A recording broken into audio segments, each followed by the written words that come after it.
تعالوا معنا يا شباب، اليوم بدنا نسوي ايش؟ طبخة من التراث الفلسطيني اللي هي مفتول فلسطيني، عملت لنا اياه الشيف لانا، اللي هي أعز صديقة لعند زوجتي العزيزة.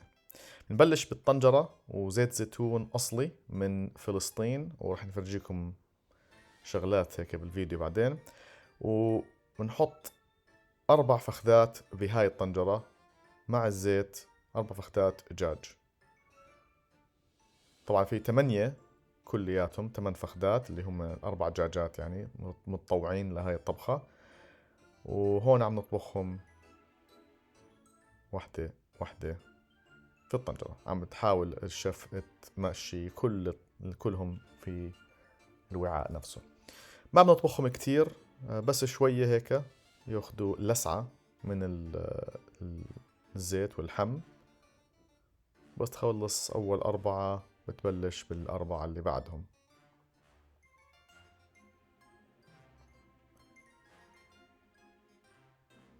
وبنحطهم هلا كلهم فوق بعض بعد ما عملنا الطبخة الصغيرة هاي.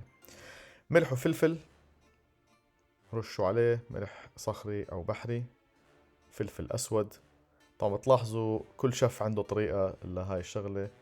بعدين بنحط كراوية مطحونة. في شيف بحط معيارات، في شيف بحط على الإحساس. هاي قرفة مطحونة، مش بس بتحطها بالمعلقة، برضو بترش عليها من جنب. عرفت؟ بدكم تحطوا حسابكم بالموضوع. وبهارات مشكلة. أنا صراحة أمي بتطبخ أقرب هيك على حسب الإحساس، ومرتي بتطبخ حسب المقادير. وما في مشكلة، كل وحدة بتعطيك طبخة إلها نكهة من نكهة الشيف تاعتها. هاي كركم، إذا ما عمركم شفتوا الكركم، هيو. وبعدين ورق غار.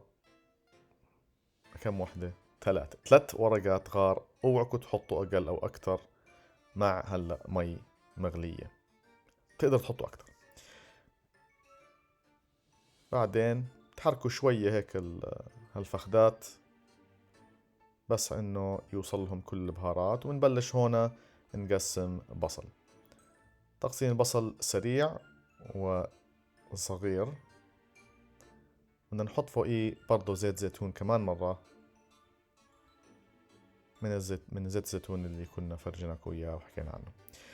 برضو ملح وفلفل كمان مرة، هيك كمشة ملح، كمشة أقل من الفلفل. شوية كراوية مطحونة، يعني شبه نفس البهارات اللي نحطها من قبل، بهارات مشكلة كمان. وقرفة مطحونة مع الكركم. إذا ما شفت الكركم من قبل، هاي الكركم.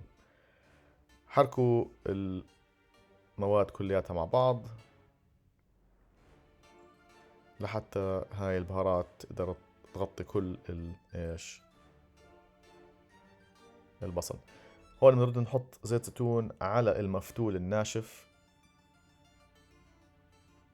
وبرضه بدنا نحركه فيه لحتى يصير على كل حبة مفتول شوية زيت تغطيه.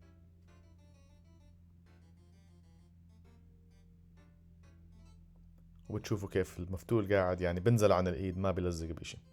نمسك بصلة تانية غير البصلة اللي سويناها من قبل، وبنقسمها شرائح أكبر. شايفين بالطول هيك. ليش؟ هدول أكثر يعني مشان تقدر تحس فيهم أنت عم تاكل، هداك مشان النكهة. زي ما قلت لكم كل طباخ عنده طريقة خاصة بالطبخ. بنطلع هلأ الدجاجات ونحطهم على جنب. يعني قعدنا هالفخدات الدجاج بهالمية تقريبا ثلث ساعة، ممكن إذا بدك 30 دقيقة ما في مشكلة، بس بكفي تقريبا 20 دقيقة.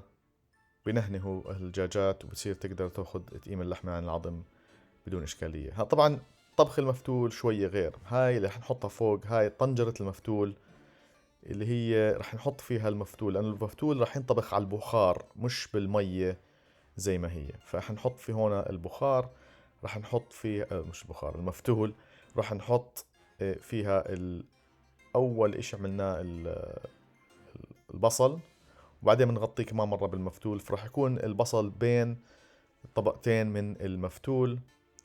وراح ينطبخ شوي شوي بالبخار اللي عم بيطلع من المية اللي تحته مع النكهة كلياتها.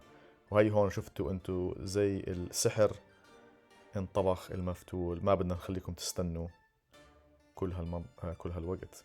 طبعا زي ما قلنا من قبل، بتقدر تخلي المفتول أكتر إذا بتحب يكون أطرى، ولا بتحب يكون أقسى، أنت حسب اللي بدك إياه.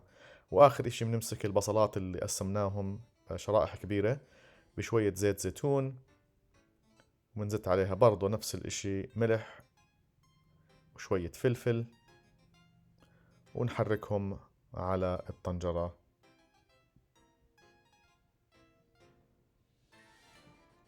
وبعدين بتزت بهارات مشكلة، زتها زت، عرفت هيك. وبعدين معلقة كبيرة من الطحين، وحرك لحتى يصير البصل بهذا الشكل. ما بدك اياه كتير يكون مطبوخ، ما بدك اياه يكون كتير مقطوع فريش طازة. هاي هون بنحطه مع المية مع شوية حمص مسلوق حب. طبعا زي ما حكينا هاي هي الطريقة الفلسطينية لهاي الطبخة، بس ممكن انتوا عندكم طريقة تانية. شو عندكم انتوا طرق مثلا ببلدكم؟ احكوا لنا وشاركونا، خلينا نشوف اذا في طريقة تانية نقدر نسويها كمان. نمسك هلأ من الزيوت اللي ضلت هاي فيها الملح والفلفل، ومنرشها على الدجاج بعد ما انطبخ طبعا هذا، ومنحطه بالفرن